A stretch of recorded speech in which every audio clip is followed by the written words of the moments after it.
Funding for Market Journal is provided by the Nebraska Corn Board. Growing more with less is the mantra of Nebraska's corn farmers, and they're using incredible technology to do it. Soil moisture monitors let them know when their crop needs water and how much. GPS systems eliminate overlaps in the field, saving fuel and money. New hybrids reduce the use of pesticides and increase yields. When you're talking new technology and innovation, Nebraska corn farmers are all ears. Nebraska's family corn farmers, sustaining innovation.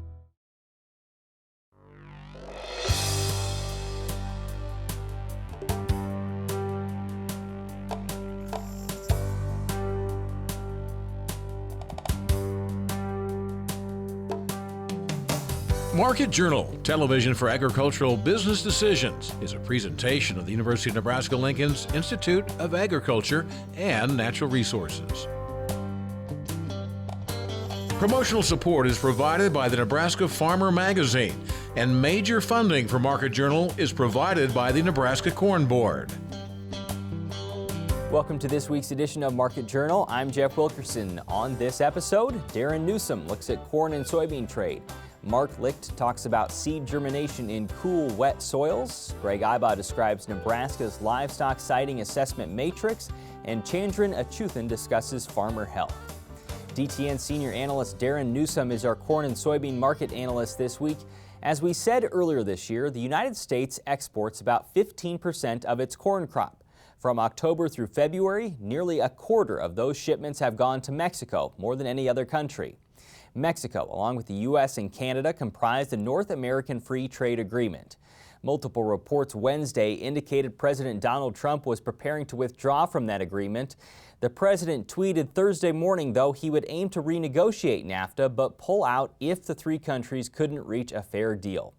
We asked Darin about corn trade with Mexico when we talked at DTN's offices in Omaha Wednesday afternoon, but we started by asking how closely markets were following the cool, wet weather forecast across much of the Corn Belt. I don't think they are at all at this point. I mean, we look at what new crop December corn's doing, new crop November soybeans, both having trouble generating much buying interest at all. It's just too early. There's a lot of talk, a lot of chatter out there about planting delays and possible replant and so on. We're still at the end of April. I mean, 2-3 weeks down the road, let's see where we are. So right now, I just don't think the markets are overly concerned about weather in general. They're watching it, but they're just not overly concerned about it. Tell me what you see when you look at the charts. Right now, pretty bearish still.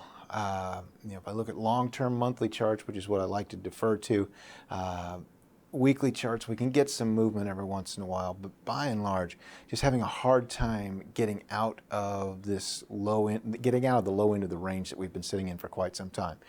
The biggest thing that we've seen, non-commercial investment traders have moved short the entire grain complex right now. And as long as they want to maintain those positions, protect those positions, it's going to keep pressure on the market. And I think that was one of the keys to Wednesday's session, where we saw a rally on Tuesday and then immediately sold off on Wednesday, is that the CFTC reports are calculated off as of Tuesday's close.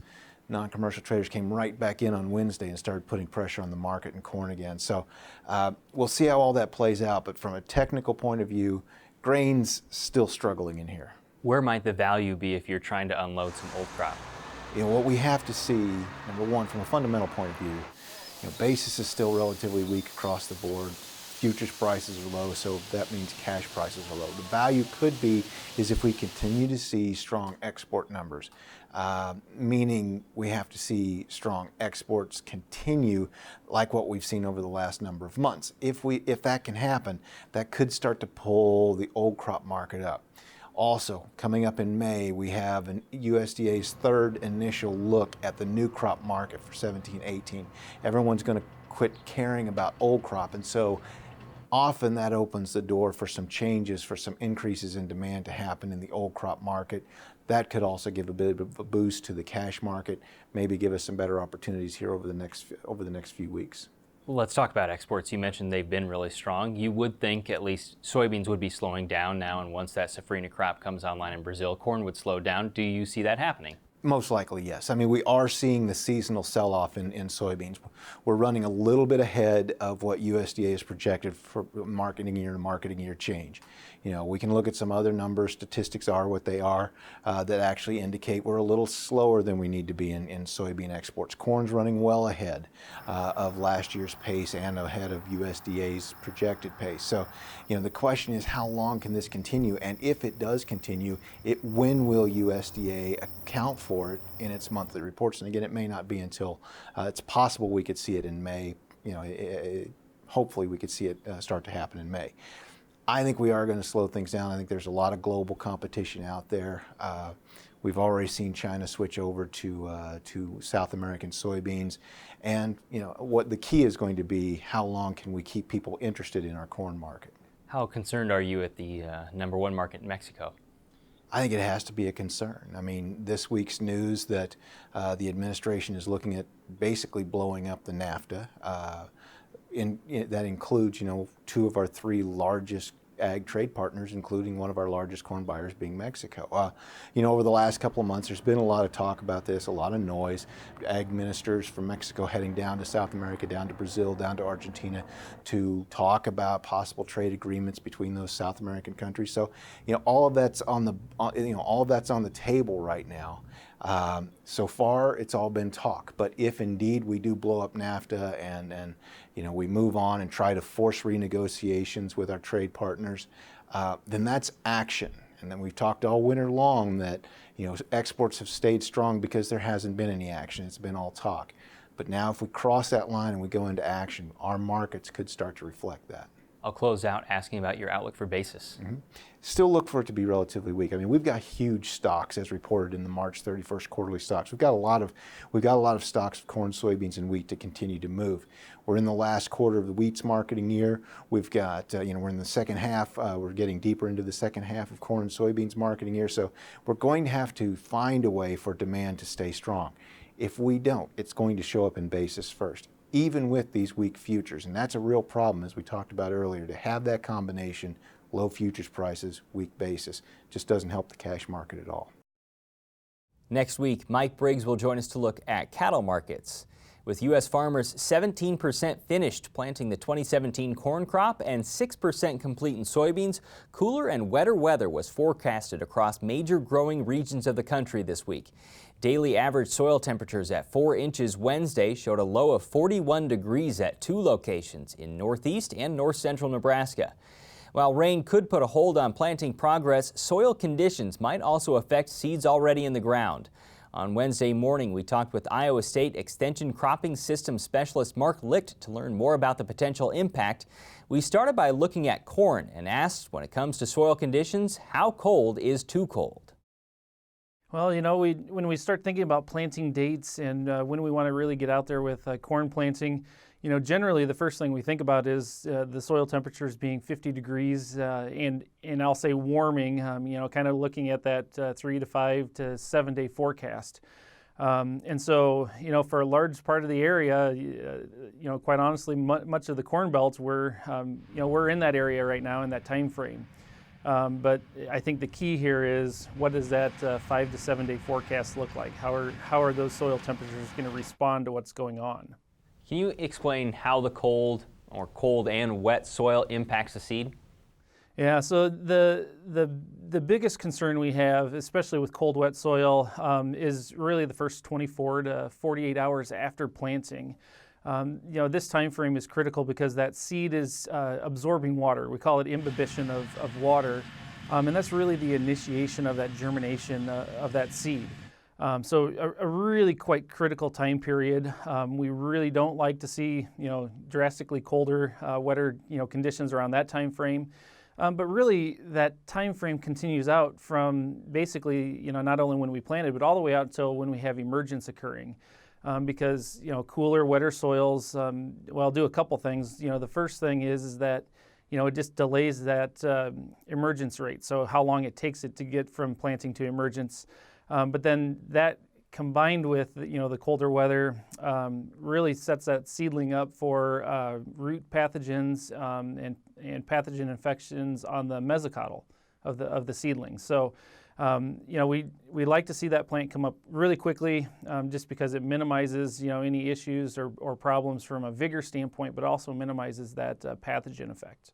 So a little bit further on that, if you planted, let's say, earlier this week or this past weekend when soil temperatures were above 50, and now you see them dipping below 50, are there still associated problems there? Yeah, there are still associated problems. So, the fields that were planted, 5, 7, 10 days ago, though they will still be affected, but to a lesser extent than those that were planted, 24 to 48 hours ahead of, this little cold period. We are still talking about yield decreases, though. Yeah, more than likely, and a large part of that is because we're really talking about how that seedling really gets off and grows. We see this a lot of years. We see this imbibitional chilling or this cold effect at some point in time through that planting window. And so when we see that, a lot of times we can start comparing. Okay, so what happens when we had something planted ahead of that versus a week or 2 weeks after that?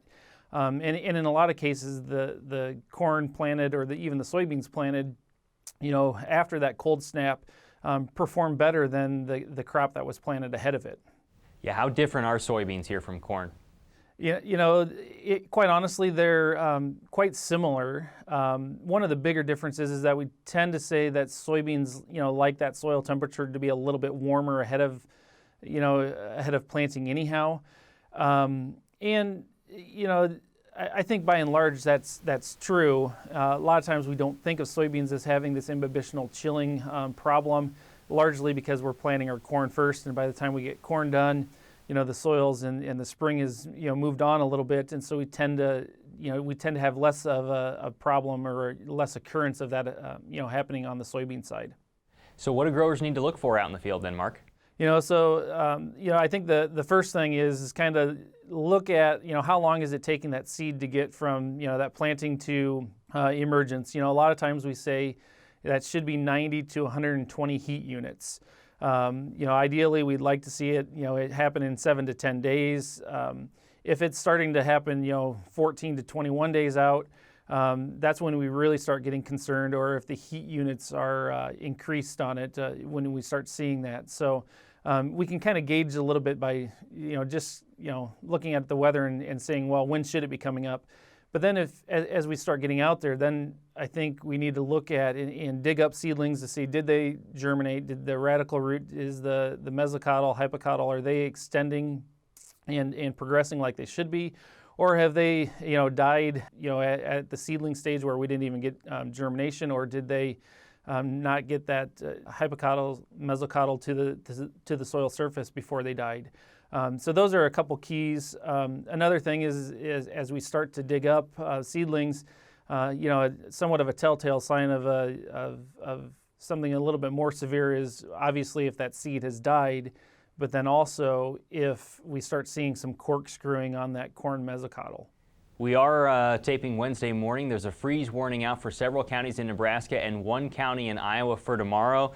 What are the dangers here? When we hear freeze warnings, that has me really worried, partly because, that if we get down to, 28, 27 degrees, that cold temperature actually penetrates several inches into the soil, or has the potential to anyhow. And so that means, that effect is going to be much greater than if we just got into the 30s. Just because we tend to have pretty good diurnal effects, so during the day the soil temperatures rise, and during the night, they kind of go down again. But if we get too low, then that cold temperature just penetrates down to where that seed's at, and it just creates a bigger issue. You can find more resources about chilling and frost damage to corn and soybeans through links on the Market Journal website. Nebraska led the nation in red meat production for 2016. This state accounted for 16% of the U.S. total, ahead of Iowa, which contributed 14% of the nation's red meat. Kansas, Texas, and Illinois rounded out the top 5. About 2 years ago, we talked about a legislative bill, LB 106, aimed at helping county officials and livestock producers with new developments. The result is the Livestock Siting Assessment Matrix, which Dodge County became the first to adopt in March. We recently talked with Nebraska Department of Ag Director Greg Ibach about the matrix and started by asking about the growth in the state's animal sector. Well, Nebraska continues to see great interest and growth in our livestock industry. We again lead the nation in cattle on feed. You know, every year I get a little bit nervous about that, but we pulled through again this year. And actually our numbers for placements look real good this year compared to Texas. And so we're continue to be optimistic there. Nationwide, the pig growth in the hog industry was about 2%. On average. Nebraska, we were just under 10, so we're growing at a faster rate than the nation is, especially in finished hogs. And then we continue to see a lot of interest in the poultry industry in Nebraska, with 2 hatcheries being announced and under development, and I think in production in Grand Island, and 1 in Beatrice, and then the Lincoln Premium Poultry plant is progressing in Fremont. Can you give me the background of how the Livestock Assessment Matrix came into being? So the Livestock Assessment Matrix was an outgrowth of LB 106 that was introduced by Senator Dan Watermeyer several years ago. It called for the Department of Ag to work together with industry and regulators to look at how we might help farmers and ranchers understand, as well as people in that are not associated with it in counties that are citizens, understand better how we might go about siting livestock operations. Walk me through the process. So someone wants to develop some sort of animal feeding operation, what do they do? So the key components of the matrix are, 1, are they meeting the state environmental regulations? And so the first section is a place for the producer to prove how he's going to meet those state regulations that are actually federal regulations as well. So are we protecting the environment is the first section. The second section, are we meeting the county zoning regulations? So is this building that they're asking to build placed in a location that the county has already identified as acceptable, within outside the setback area and some of those other things. And then the third part of the matrix is other best management practices over and above that the producer might employ with this operation that gains him additional points that would be needed to push him over what we recommend the threshold to be approved. And those would be like windbreaks, looking at the odor footprint developed by the University of Nebraska, landscaping, all kinds of things like those things. And how does the county use that scoring system then?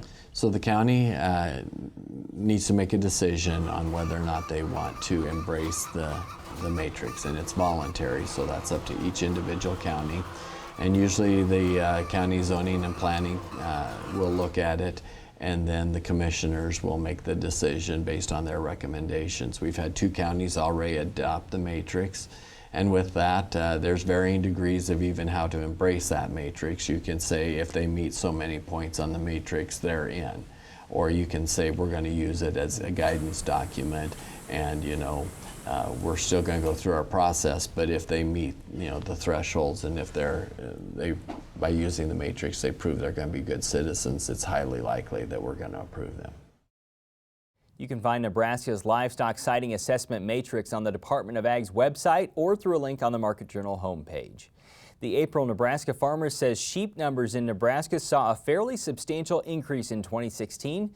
This month's magazine says in the USDA's annual sheep and goat inventory report released in January, the all sheep and lamb estimate was 83,000 head, a 3,000 head increase over 2015. You can read about the recent rise in sheep and goat numbers in the April Nebraska Farmer. Agriculture is one of the most dangerous industries in the country. The Centers for Disease Control and Prevention says it's also one of the few sectors where fatal and non-fatal injuries extend to family members. The University of Nebraska Medical Center's College of Public Health focuses on several agricultural areas, including grain handling and tractor safety. Earlier this week, we talked with the UNMC's Chandran Achutan about hearing loss as well as dangers from dust and pesticide. We started by asking how severe hearing loss is for agricultural workers. Hearing loss is pretty widespread. I think it's estimated that about 60 to 70% of farmers have some form of hearing loss in one or both ears. Where are the sources? Where's the exposure level coming from? The sources would include any heavy machinery on in the farm. That can include augers, grain racks, even livestock, even swine confinements are very, very loud places. So what is a level of concern, right? If you're out on the farm, how long can you be around stuff like this before it's not a problem, before it is a problem? Yeah, typically we say 85 decibels of noise over an 8-hour period is going to be a problem. But then the more noise exposure you're exposed to, the less of the time you should be in that environment. What's 85 decibels? Give me an example of something that would be. 85 decibels can be like if you have like a jackhammer going or lawnmower going at full speed, that can be like close to 85 or more than 85 decibels. So what protective measures can farmers take? The best protective measure for a farmer would be to just not be in a loud environment if possible. If you can keep away from a loud place, that's great. Otherwise, if you're going to be in a cab, make sure that your cab has a window, make sure those windows are closed. Or you can also use personal protective equipment like earplugs and earmuffs. You just have to be careful when you use earmuffs to clean them, because you don't want to put on a dirty pair of earmuffs and then have contaminants go into your ear and cause infections. Tell me about the work you've done with farmers to try to find sources of problems and fix them. In the current study that I'm doing, we are looking to get farmers to wear hearing protection on a regular basis. And so one of the barriers to that is farmers say, the hearing protection is not available when I need them and I can't bother to go back to my house to pick them up. So what we did is we put earplugs and earmuffs all around the farm where there was loud noise exposure, so that the farmers, when they wanted it, it was right there. And it's been proven to really help them use the hearing protection when they need it.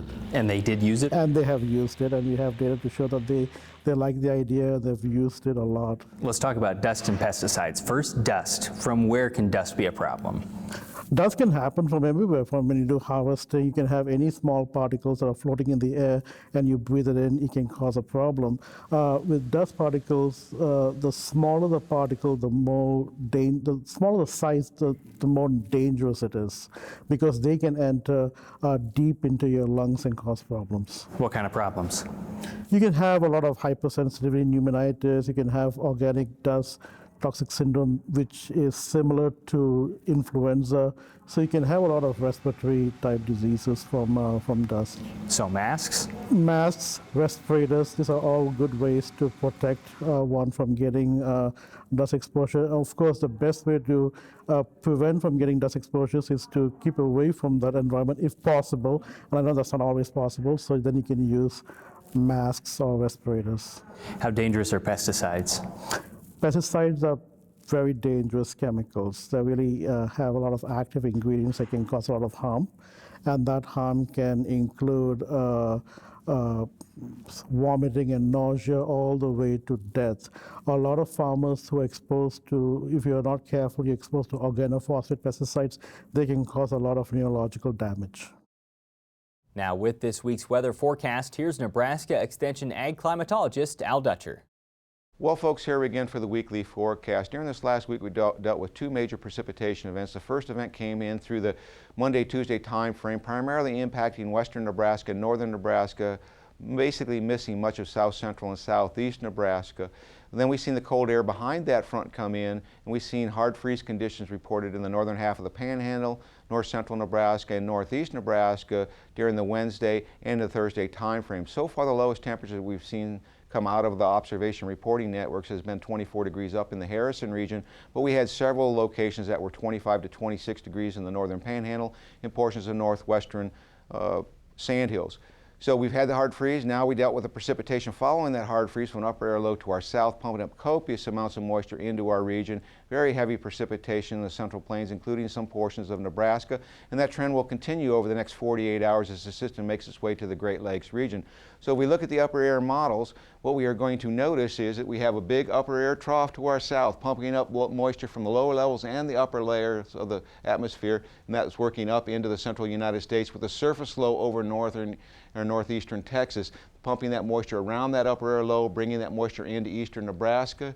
That will continue as the day progresses, as the heaviest moisture lays out across Arkansas, but as that low lifts to the north, it's really going to wrap some significant moisture across eastern Nebraska, as we have the upper air low projected and the surface low projected to be in eastern Iowa as we get into Sunday, and the copious amounts of moisture on the back side of it, inch plus moisture across eastern Nebraska with some mixture of rain and snow as we go into Sunday night into Monday morning. This trough sits over the Great Lakes region for a couple days, so we're going to see some pretty inclement weather over the eastern Corn Belt with a drying pattern developing across the western Corn Belt. We do see a little bit of residual moisture up in the Dakotas and up toward northeast, but for the most part Nebraska should be high and dry as we get into northwest flow on the day on Tuesday. This low pressure system moving in that northwest flow will not have any moisture to work with, so we're looking at just light sprinkles up in the Dakotas, but pretty much all of Nebraska looks to be high and dry. Now as we go into the day on Wednesday, this trough begins to deepen even farther, so we're going to see another surface low develop over eastern Texas, and that low will start to develop heavy precipitation in the southern portions of the region. Basically the Arkansas, Oklahoma, Texas region that's been hard hit already. We'll see another round of significant moisture, and as this system moves toward the northeast, we're really going to see moisture wrapping up in the eastern Corn Belt. For Nebraska, we're primarily influenced by high pressure, so we're not looking at any major precipitation. Most of it will be to the east with a surface low, and we'd be looking at 3+ inches over a wide stretch of Illinois into Indiana, and then that system will start to make its way out toward the northeast as we get into Friday. Warming temperatures as a temporary bridge of high pressure goes into our region, but we'll pay attention to a low pressure system that looks like it's going to start to slide down late in the day Friday and potentially impact our weather as we get into the second half of next week. And so as we look at the 8 to 14 day forecast, the cool temperatures will be primarily in the first half of the forecast period, moving out as we go through the second half of the forecast period, warm air coming in terms of precipitation, a slight dry trend in the first half, and then this major moisture event begins to come in as we get into the Monday and Tuesday time frame. Thanks, Al. Today's interviews are available individually on the Market Journal website and through the Market Journal mobile app. They include information on corn and soybean markets, planting in cool, wet soils, Nebraska's Livestock Siting Assessment Matrix, and farmer health. As always, you can keep up with Market Journal during the week by following us on Twitter, Instagram, and Facebook. Next week, Mike Briggs will be our cattle market analyst, and Tina Barrett will talk about net farm incomes. Until then, thanks for watching. I'm Jeff Wilkerson. We'll see you next week. Join Market Journal online at marketjournal.unl.edu. You can also follow us on Twitter, Instagram, and Facebook. Promotional support is provided by the Nebraska Farmer Magazine, and major funding for Market Journal is provided by the Nebraska Corn Board. Market Journal is produced by the University of Nebraska Lincoln's Institute of Agriculture and Natural Resources.